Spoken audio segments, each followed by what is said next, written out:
Malamig ng simoy ng hangin. Malamig dyan ng simoy ng hangin.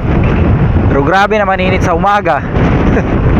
Pag uminit naman talaga naman. Ganda sana ng panahon ngayon.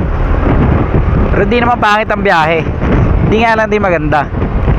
Saktuan lang. Baka may destination pa sana ako. Yan lang, wag na lang. I changed my mind. Oh, nako.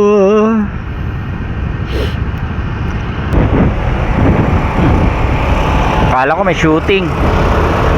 Extra muna sana ako. Kahit punching bag lang. Tuwal na biyahe ngayon eh. Ito, nag-uukay pala. Mahirap po may extra dyan. Baka magpala pa ako. Okay, dilim ah.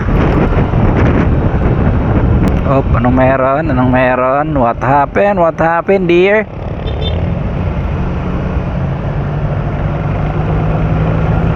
Anong nangyari? Ano yan? Napagod niya ata yung truck. Akala ko yung wrecker na yung hinahatak ng truck eh. Akala ko yung wrecker na yung nire-wrecker. Naabangan pa lang tumirik yung truck.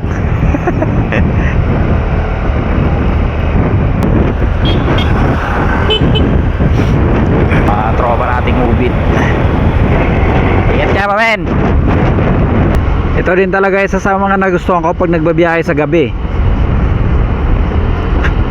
Wala na masyadong traffic. Madalas wala na talagang traffic. Walang init. Walang pasahero. Anak lang to ako. Ay nako. Tapos ay pahabol pa pala. Walang tulog. Wait na yan oh. Ay nako.